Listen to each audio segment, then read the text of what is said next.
SPL is transforming drum battles into a sport, with your favorite drummers competing for championship gold. Watch the highest level of chops, groove and stick tricks ascend into elite competition.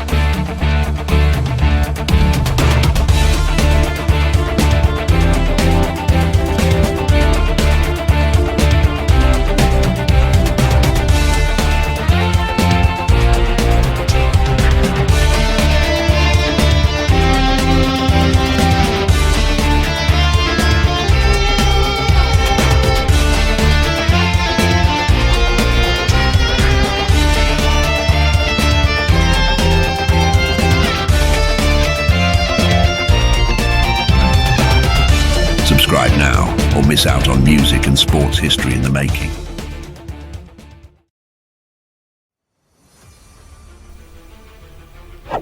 Hello, my name is Tyler Dean and this is Tony Dean, and welcome to the Sportdrum Professional League. We are turning drum battles into an organized 1v1 sport. You may be wondering how this all works. Allow us to explain. We're going to be having championships, entrances, a point system, smack talk, rules, and everything that makes a great sporting match. First, getting into the rules. Firstly, no overdubs. We don't want to hear something we don't see. That's fake. Secondly, no external help. We don't want multiple drummers doing the work of one. Next, no metronomes, headphones, in-ears, etc. This rule is a little bit controversial, but we want to separate good players from the great players, allowing the players a natural time to be revealed. Next, no quantization. We want a raw sense of timing and precision, not a post-production. And finally, no backing tracks. This is a drum battle, not a song showcase. Alright, now we need to start getting into discussing sets and what they are. Okay, so our sport drum battles will be organized into 10 distinct sets. Think of sets like rounds in a combat sport. There will be 10 sets in every match, and each player will go back and forth between the sets like players in a video game. You have player 1 and player 2, and they each go back and forth until there's a winner. Same idea here. Okay, so go on and on until every set is complete, and then the sets will get progressively longer as time goes on, giving the sport drummers more time to earn points. Speaking of that,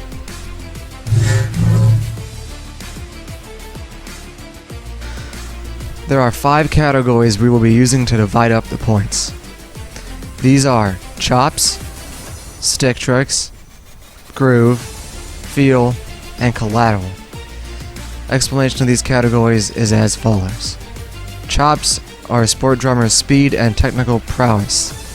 Stick tricks are pretty self-explanatory. A drummer does a stick trick. Groove is all about how well the sport drummer performs in pocket and playing catchy beats. Feel is a bit more subjective, but it can be a bit objective as well, such as volume control and dynamics. And collateral is a bonus category we have created to give them extra points based on things that do not align with the 4 main categories. Now we will explain the scoring system. Explaining the scoring system. There's 4 main categories that all range from 0 to a maximum of 5 points that both sport drummers can score in each set. Bonus collateral categories range from 0 to a maximum of 2 points. Points determine the winner of each set, and the sets determine the winner of a sport drum battle.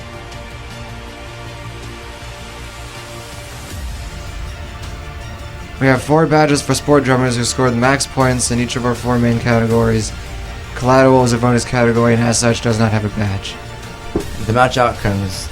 There's different outcomes for a sport drum match. They are landslide, unanimous decision, split decision, draw, and disqualification. All these are from the winner's perspective based on set 1. That sums it up for this section of the introduction.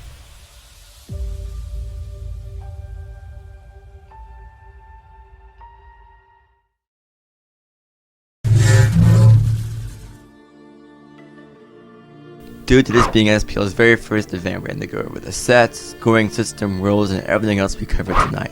But But now let's get into the player preview of SPL 1 and the reason why you're here. So first we have Alex Powers, the famous drummer from Sydney, Australia, facing Alan Gardner, known by the alias the Mad Drummer Art, currently in Northern England. So first, Alex is 27 years old and Alan is 40 years old.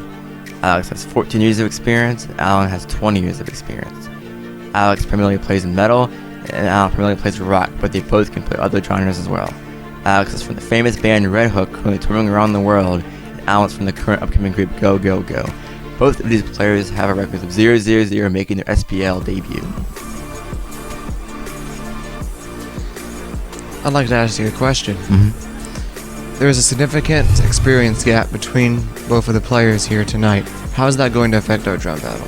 Well, from what I've seen in my personal experience, typically when you first start playing drums, you typically stick to one genre primarily. And as you get older and older, you branch out to other genres as you get tired of playing just one genre. So I think from Alan, we're going to see him play different genres in this battle. Alex may not be able to play as many genres. I think that will reflect a lot on the scorecards. Okay, thank you. That concludes this section of the player preview.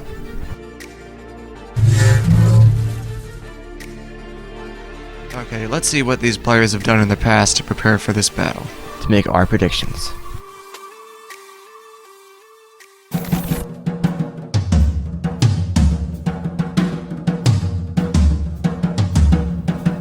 I feel accents from Alan. We're working on the dynamics, volume control.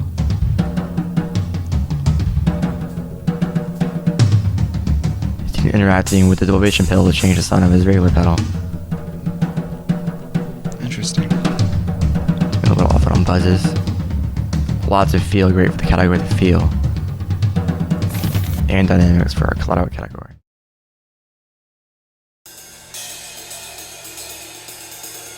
Some advanced simple orchestration here. Very clean playing. Very tight, but fluid. Something we see with the professionals, they can be tight and fluid and loose, but it's always fluid. As you can see, Alan likes the 6-stroke roll. These clips.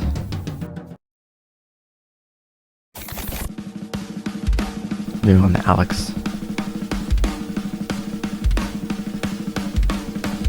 Great marching roll on the snare. Immediately coming in with that power. Ooh, implied modulation Nice. on that stack. Great tight work with the bass drums. Alex Powers would get significant points in the chop category here. Ooh, a shuffle feel. Halftime feel.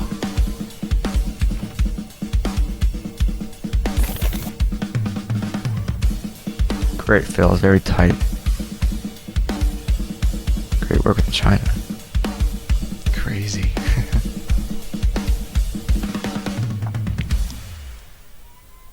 Nice finish. Sound like a Herta. Hope he's not done yet, everybody. We're improvising with the guitar player, looks like. Matching with a snare. That's a cool match. Looks like he's improvising with. I've seen this as his band Red Hook. He's been touring on the world with. Yeah, it must be. You can just feel the energy radiating from this. Great marching feel beat. That snare. Great orchestration. Great chops. Really using rebound now. A lot of power. Powers. Great orchestration and power with the cymbals. Doing a lot of 16 notes with the double bass drums. Very, very tight as well throughout these clips.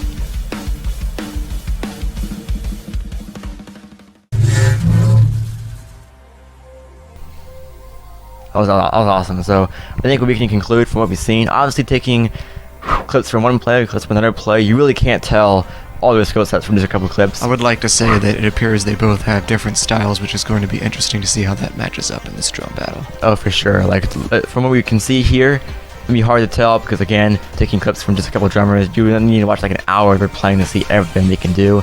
But Alex seems like he's gonna bring the speed, the chops, and it seems like Alan's gonna bring in the feel and the dynamics. That sums it up. Let's get into the entrances.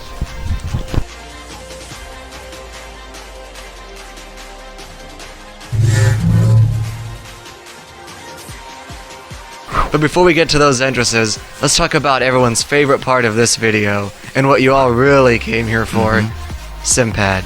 The SimPad makes the most advanced cymbal and drumming technology, cutting out all those nasty overtones you don't want on your drumming and cymbals.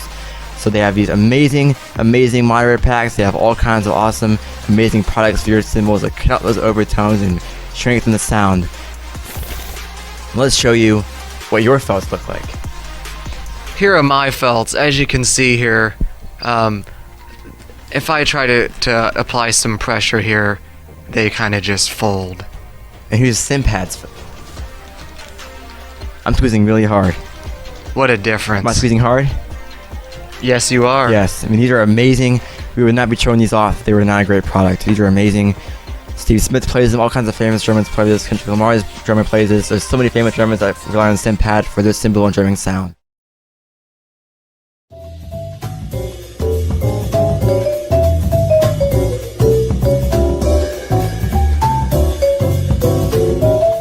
My name is Aaron Sarfati. I have been teaching at USC since August of '98. Today we're shooting a video for SimPad moderators. So these help focus the body of the cymbal. And it kind of contains the crash a little bit, so you can crash and immediately the stick defines again. I like the 60 because I do, playing Cuban music and Brazilian music, I use a fair amount of the bell of the cymbal. So anything bigger than 60 tends to choke the bell a little too much for my taste.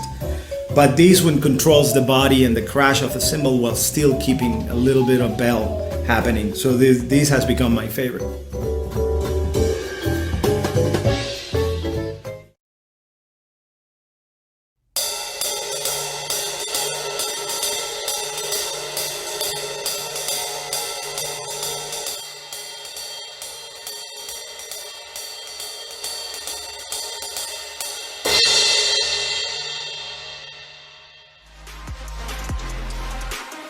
Now, let's get to the entrances. It's time.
Falling from the sun, carrying the pain.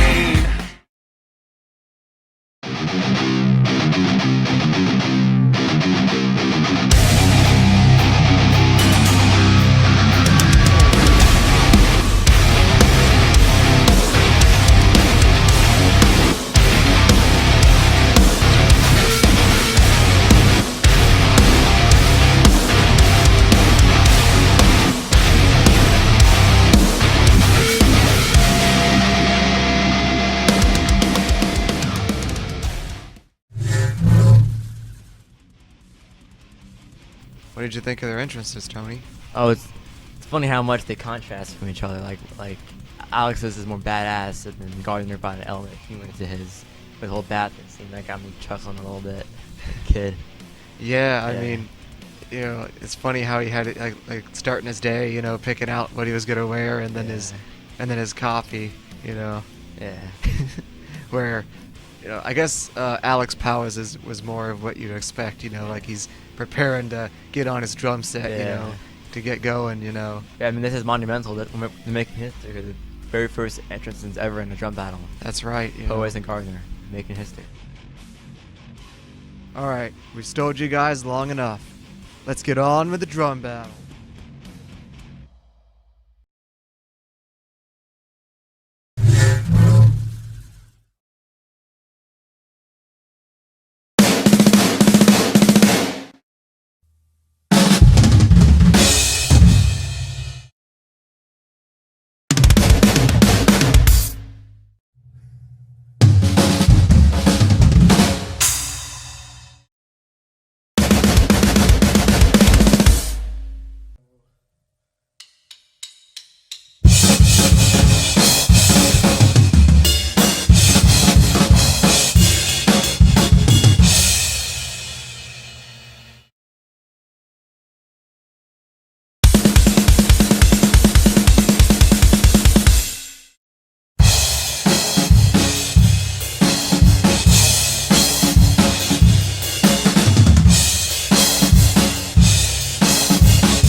That was one damn good drum battle. What'd you think?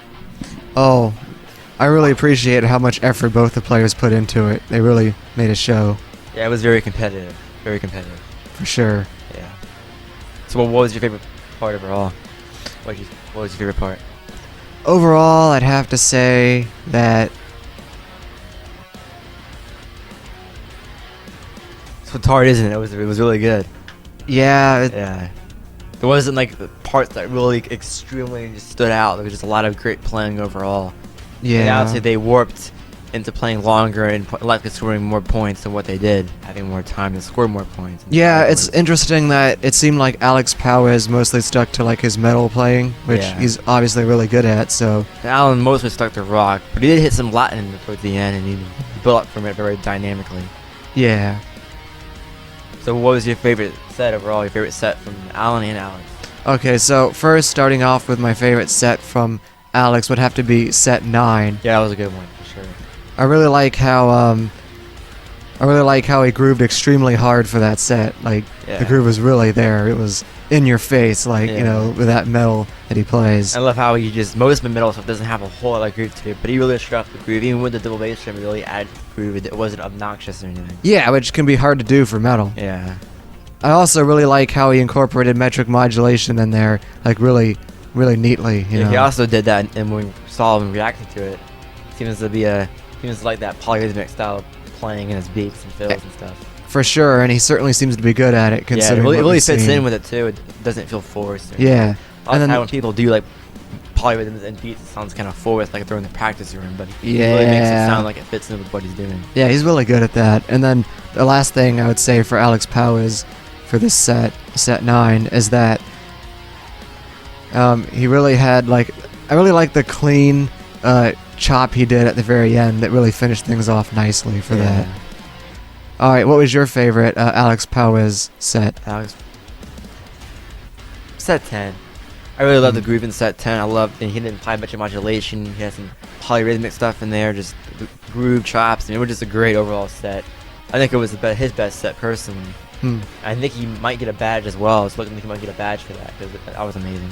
Yeah, it certainly would seem that way. But then again, he could also get a badge for set 9 because that one was really good groove too. Or both. I mean, he could get like, he's up It's- there. Those it's sets po- are both up it's- there. Yeah. It's possible, yeah. And what was your favorite Alan set? Okay, so my favorite Allen set was actually one of his earlier ones. It was set 4, Oh, I think it yeah. was, because I really like how he had a really catchy groove, and it had like a certain like amount of like intrigue to it. And what I mean by that is that it's just like really neat how differently he played that compared to like some of the other stuff that was going on. Yeah, when I first heard that, I thought that was like in 3 or 5 or something. It almost sounded like it was the way he was hitting the crashes. Yeah, It wasn't yeah, before. like- yeah. And then also like those delays were really good. Like they really added to like the way it felt. You know what I mean? Yeah.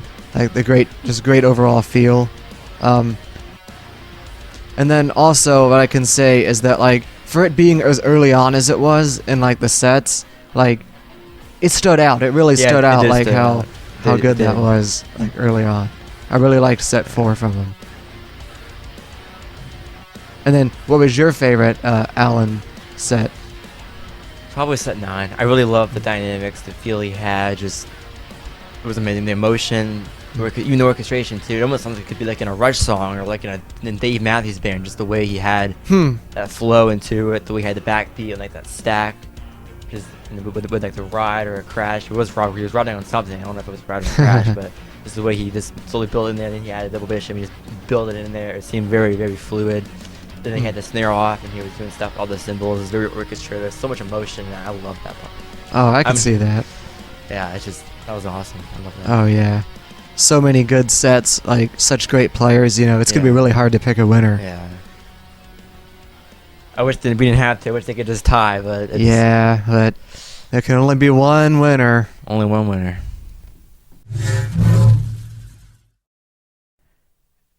And the winner is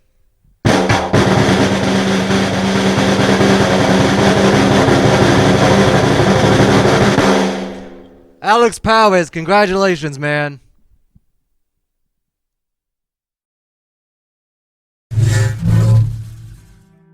Welcome to the post-battle analysis where we'll be discussing why Alex Powers beat Alan Gardner in this drum battle tonight. So first let's get into the stats and how each set was scored. So for set 1, Alan Gardner won set 1. It was only a 1 point difference, so it came pretty close. The orchestration definitely helped in the collateral category for Alan Gardner in set 1. So that was the definitive factor for him winning. Moving on to set 2.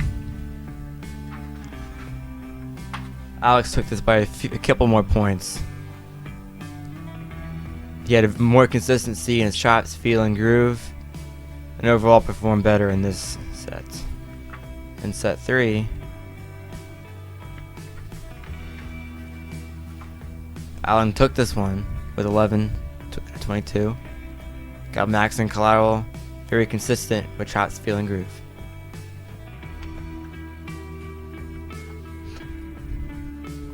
In set 4, Alan did quite a bit better than Alex in this round, as you see the difference in score between 13 and 10. Here, Alan really did a standout groove that we noticed, and as is shown with the points that we scored here. So is that about it? This one? I think so, yeah. And these will be displayed, obviously, you can see on our You'll be able to see how we're thinking and how we scored here on the screen. Alex Powers won set 5. Now it's 2-3 on the score because for sets 1 and such. 12 points for Alex here and only 8 points for Alan, so this was a bit of a lower round for Alan, which affected his overall score and sets 1. It was very close at this point, though. Yeah. And then for set 6, tied here,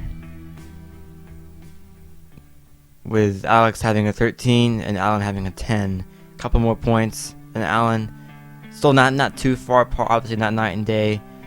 Alex is a little bit more consistent when Alan scored high in some areas and low in some areas, kind of overall making his score lower. And we can move on to set 7.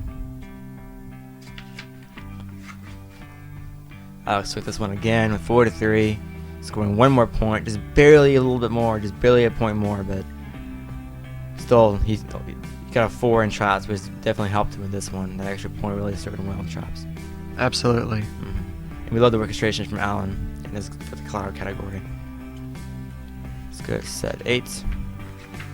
Alex took this one again with 5-3 so far, with 2 more points this time to Alan's set 8. Now we're getting into the later sets where they really have higher scores.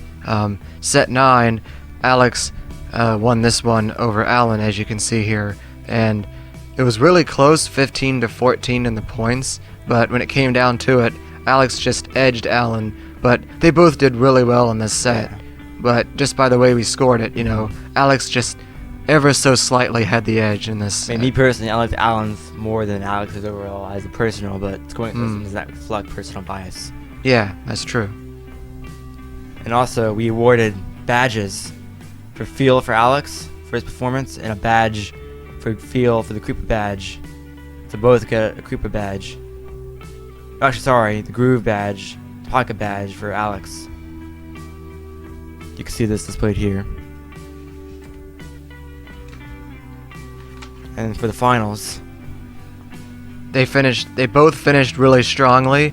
Alex again just edged out Alan in this one, but they both finished really strongly here with high scores. Alex's set 10 was just pretty incredible. It was kind of like almost a culmination of what he did so far, all coming together to make an absolutely great finish. I did love Alan's finish with him playing Latin and going into a harder dynamic with the rock influence in it. Yeah, that is very true. He nice. finished strongly as well. That's why you got 2 in collateral for dynamics.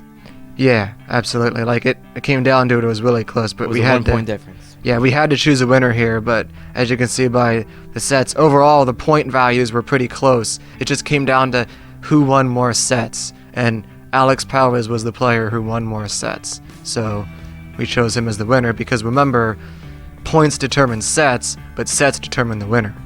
So, but however, just because it's interesting, right? Like, you're here for like the stats. So, now that we've discussed our scorecards, let's get into some calculations I've done regarding the points. So, Alex ended up with a total points of 120 between all of the sets, and Alan ended up with total points of 110 between all the sets. So point value wise, they were really close. Yeah. Again, it just came down to sets. Yep.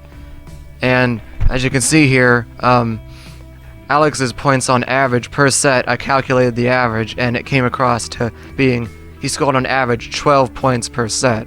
That doesn't mean he got 12 every time. Yeah. That just means that the average was 12. And for Alan, his average was 11. It's like these slight differences, you know. Yeah. Just edge him out 1 point. Yeah. And then Alex's highest scoring set happened to be sets 9 and 10, which makes sense because they're later on and you can really rack up more points there. And he scored 15, where Alan's highest scoring set was 14. Again, 1 point again. so close. Yeah. But we have to choose a winner, and you know. The scorecards did bring this to unanimous decision, but in our hearts, it really was a very competitive match. Yeah. Both these guys put on a clinic tonight. It was an amazing battle. Including that Alan stepped in short notice for this battle when everything He did. pulled out. He did, but we cannot and did not take that into factor with this scoring. We truly stuck to our scoring here, and that's what you see here. But who knows? The outcome could have been different if Alan was given more time to prepare. Maybe, yeah, maybe. Maybe. But then Yeah. again, it could not, you know. I would love to see this rematch next season. Oh, yeah, For you sure. know. I'd love to see this rematch. Yeah. You can see what happens. Okay. That sums it up for this post-battle analysis. I want to thank both players for competing. This would not have been possible without either one of them giving their fullest to this drum battle. So thank you very much. We appreciate it. And thank you very much to everybody watching. And we really appreciate the support. And that concludes this event tonight. Thank you very much. Thank you. Have a great night.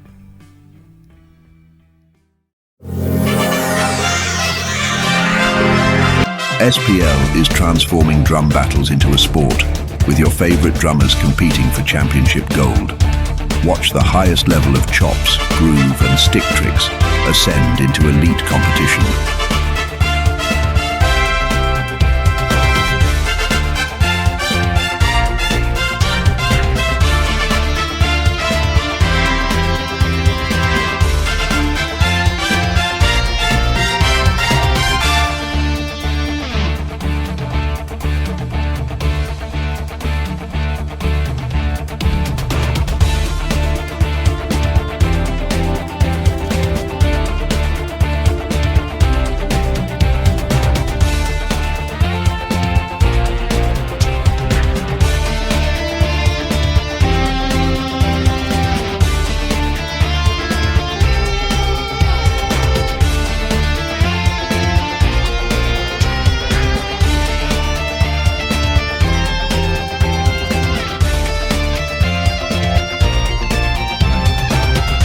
Subscribe now or miss out on music and sports history in the making.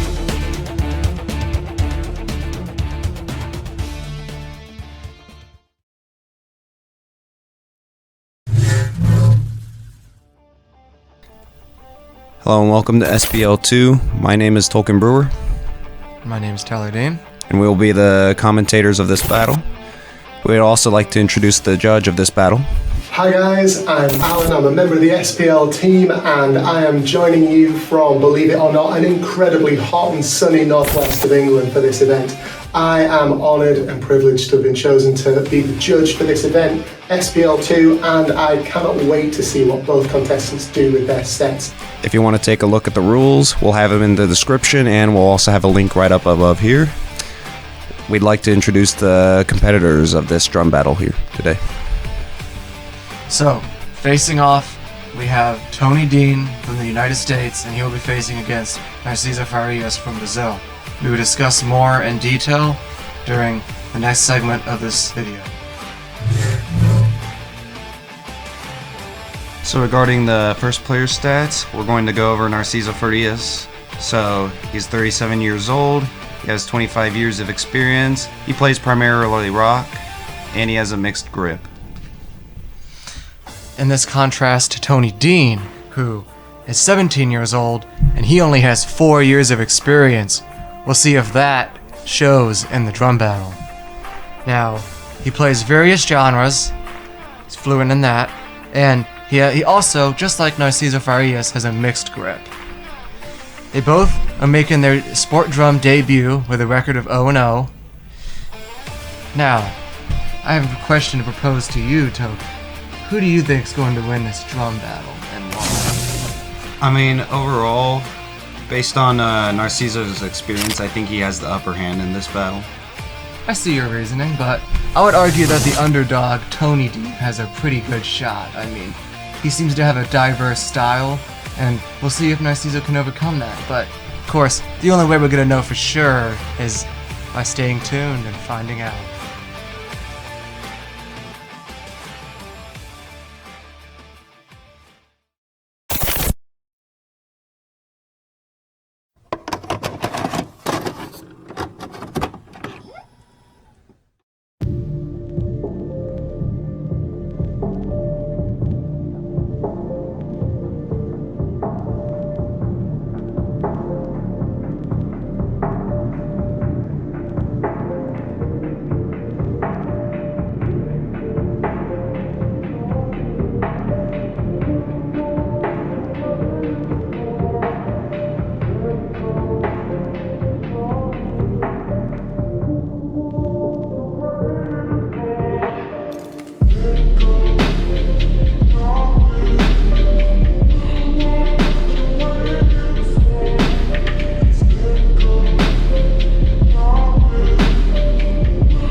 Você está muito longe de casa.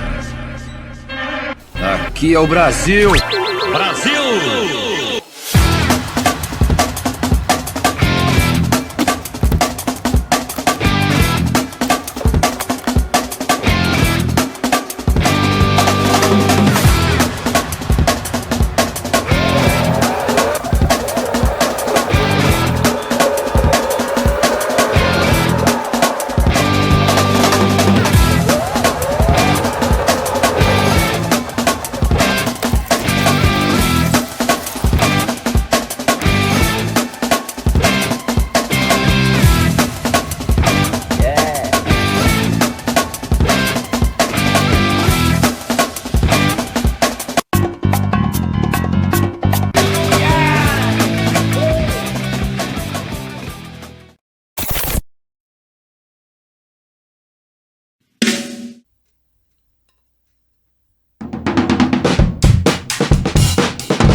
Hello and welcome back. This was an amazing drum battle, and I'd like to give a big thanks to the two participants, Narciso Farias and Tony Dean.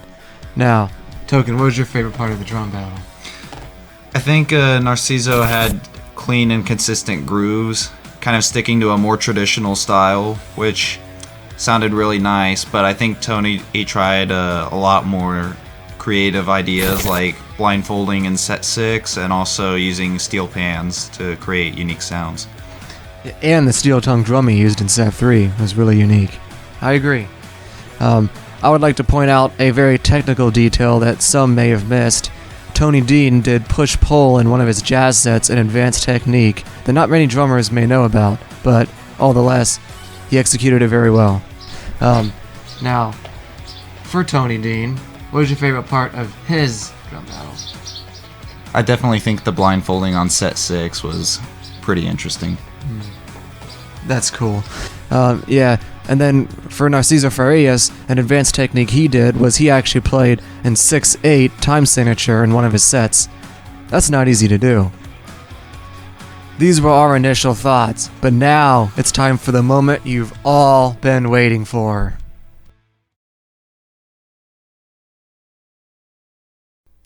And the winner of SPL2 is...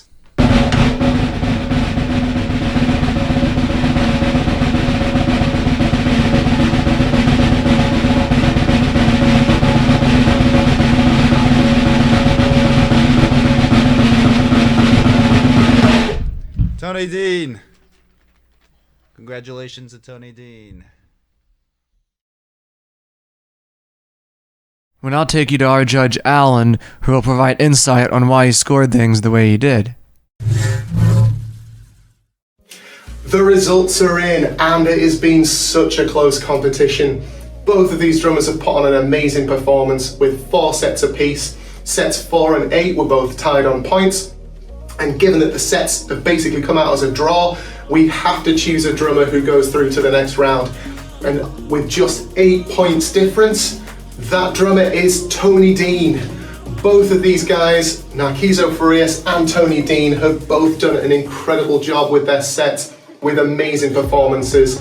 But Tony Dean has just clinched it by 8 points. Tony did a great job of capitalizing on those early sets, and he had some amazing creativity and stick tricks throughout his whole performance. Narciso Farias stormed with his later sets, putting on an absolute clinic in set 10.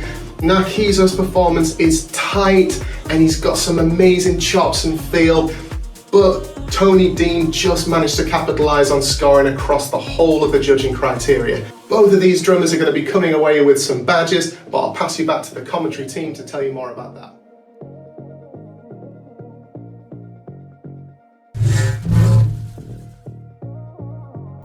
Hello and welcome to the post-battle. We will be taking a look at the players' stats. So first off, Narciso and Tony both won 4 sets, and they both got a tie between 2 sets. Tony had the winning score of 128 points, with Narciso trailing behind with 120 points. Narciso Farias' highest scoring set was his last set, set 10, with a score of 20 points, the highest in the league so far. And Tony's highest scoring set was actually a tie between sets 8 and 9 with 16 points. And now for the average points, Narciso Farias had average points of 12, and Tony Dean had average points of 12.8, a little bit higher. Due to how close these points in this battle were to each other and how the sets were tied, we may decide to, in the future, overturn this decision. Now, we're not going to change the winner, but we will be awarding more badges to the players based on what they deserve and should get. Okay, this has been the post-battle analysis. Thank you very much for watching. If you appreciated our content and enjoyed, don't forget to subscribe, and have a good night. We'll see you in the next one. Hello, my name is Tolkien Brewer, and welcome to the Phenyx Pro Contest, which is a drum chops contest separate from the regular season. This contest is about a drummer's chops, for the uninitiated, a drummer's speed and technical ability. This contest will consist of 3 players: Tony Dean from the United States, the Mad Drummer Art from England, and Alex Powers from Australia. Now, let's get on with the contest.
Phenyx Pro, of which the event is named for, is an amazing recording equipment company based in the United States. They provide audio solutions for a cheap and reasonable price, such as microphones and in-ear monitors.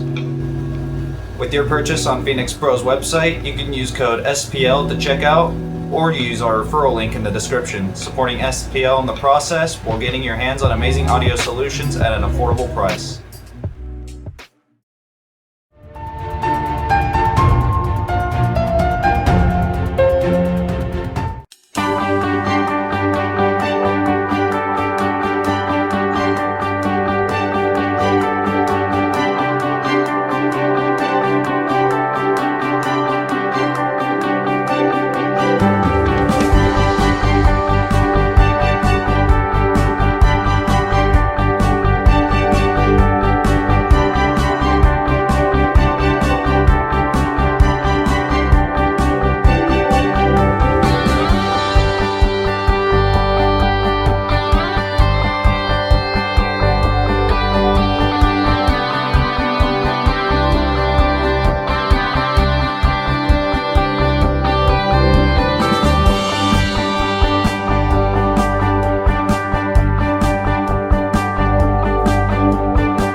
This concludes the Phenyx Pro Contest. Thank you so much for watching to the end. Don't forget to comment on who you think won. We'll collect your votes for 5 days and declare a winner based on your input. Also, stay tuned for the next main drum battle, SPL3, the next preliminary in a regular season. Have a great day, and we'll see you next time.